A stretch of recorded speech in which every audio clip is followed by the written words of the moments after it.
Guys, welcome to another lecture, and today we'll be discussing something about treatment of malarial infection. Before I begin, I would like to request you to like, share, and subscribe to the channel if you aren't already. And we have launched our brand new website that you can go simplypediatrics.com.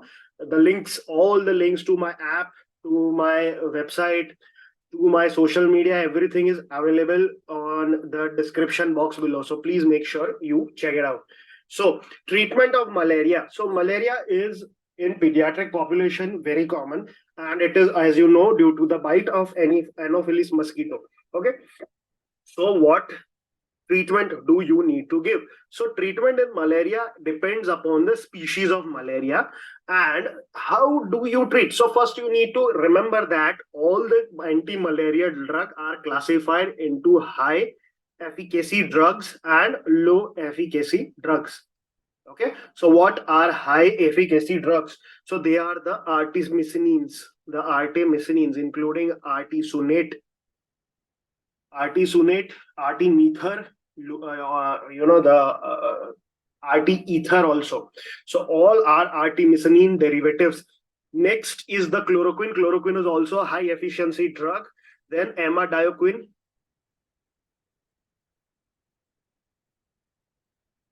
Okay, lumefantrine, mefloquine, and quinine.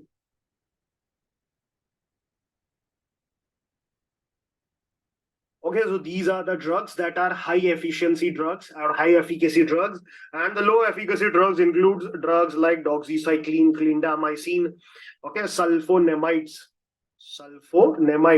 and pyrimethamine. So these are the primary classification of the anti-malarial drugs, and the drug mechanisms are multiple. So what are the drug mechanisms? So one is they are the antisporozoites. They kill the sporozoites and the merozoites inside the blood, and these are the drugs that do that. Then there is a therapy known as radical therapy. What is radical therapy or the radical curative therapy?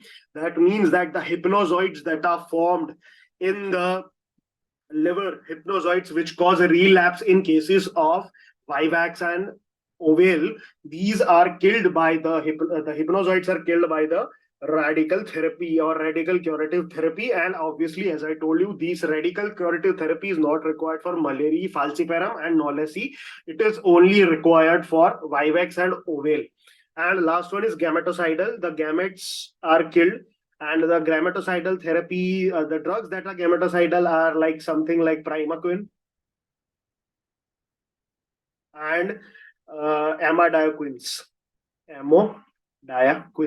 Okay, so these are the gametocidal drugs. Even artemisinin derivatives are also gametocidal, but they are not severely, they are weakly gametocidal. Okay, so this is the primary treatment. Now, how will you treat malaria? So firstly, you have to divide malaria into two parts. So firstly, you need to understand that there is a very, very common misunderstanding that severe complicated malaria means that it is falciparum. Now, that to one limit is a true statement, but yet you have to understand that out of 100 cases of complicated malaria, 99 is due to falciparum, but vivax, ovale can also cause, even malaria, knowlesi, all of them can cause some degree or complicated malaria. So it is a very wrong concept to believe that complicated malaria is only seen with falciparum, though 99% of the cases of complicated malaria are due to falciparum, but it is not only falciparum that can cause complicated malaria. Uncomplicated malaria is treated species wise. Okay, so primarily in India, the rapid tests are done for two organisms primarily. They are vivax and falciparum. The rapid tests do not detect the other two, and obviously these two are the more common ones. So how do you treat Plasmodium vivax? So you treat it with chloroquine. This chloroquine you have to give 3 days. Okay, you have to give for 3 days, and the dose of chloroquine is 10 mg per kg on the first day, 10 mg per kg on the second day, and 5 mg per kg on the last day. So the total dose comes out to be 25 mg per kg. So chloroquine you give for 3 days, and followed along with chloroquine you give primaquine. This primaquine is given for 14 days. And the dose is 0.25 mg per kg. And this is the radical curative therapy. Okay, this is the radical curative therapy to kill the hypnozoites. Okay, so this is important, and obviously you know primaquine ke pehle you always have to go for G6PD. If G6PD deficiency is there, the dose of primaquine turns out to be 0.75 mg per kg per week you have to give, and for 8 weeks you have to give. So that is how you need to give primaquine in G6PD deficient. In P. falciparum, there is ACT, artemisinin combination therapy. And artemisinin combination therapy is again given for 3 days. Okay. Along with it, you have to give primaquine. You have to give primaquine at the dose of 0.75 mg per kg single dose on second day. On second day only, not more. Not for 14 days. Only one dose you have to give. If mixed infection is there. If mixed infection is there, then what do you have to give? You have to give artemisinin combination therapy for 3 days and primaquine for 14 days. Okay. So this is how you need to treat. Now, what are the drugs in artemisinin combination therapy? So what are the drugs that you need to know in artemisinin combination therapy? So artemisinin combination therapy is dependent upon it has been given by NVBDCP. Okay. Vector-borne control program, and ACT is dependent upon the two areas. One is the northeastern areas where the resistance is extremely high, and then the rest of the country, non-northeastern part, where the resistance is low. Okay, so here in non-northeastern area, you have to give artesunate. You give artesunate with the combination of sulfadoxine pyrimethamine. Okay, sulfadoxine pyrimethamine. While in a northeastern state, you have to give artemether and lumifentrin.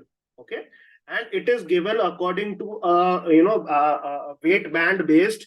If the weight is more than 5 to 15 kg, then 15 to 24, all that. So it is a weight band according to which you have to give artemether lumifentrin.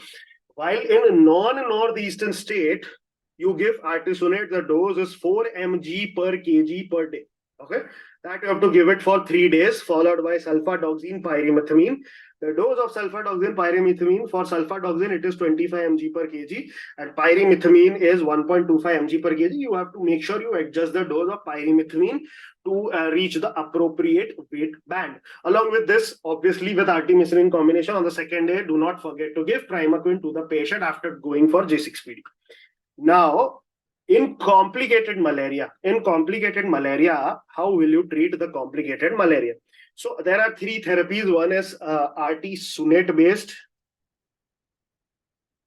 Okay. Next is artemether based. And third is quinine based.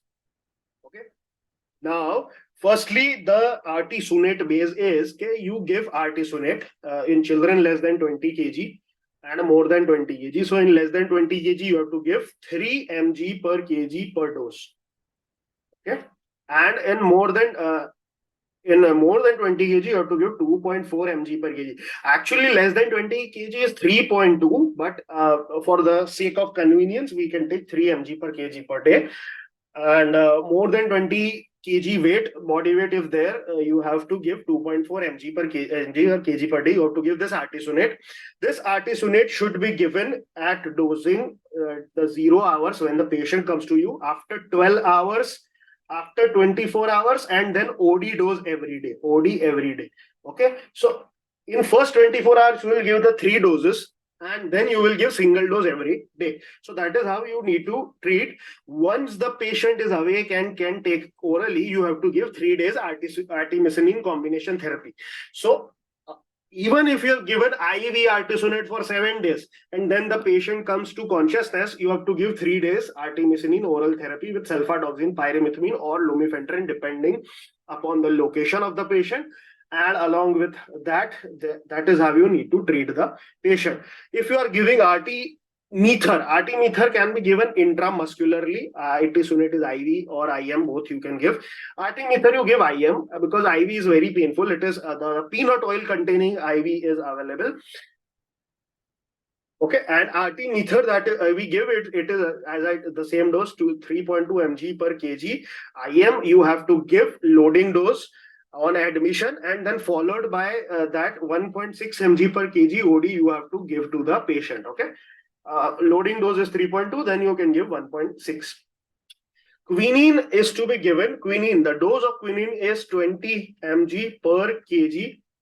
Over 4 hours you have to give as a loading dose, followed by 10 mg per kg over 2 hours TDS. Okay, over 2 hours TDS, thrice a day you have to give quinine, and along with quinine you can give doxycycline, you can give clindamycin.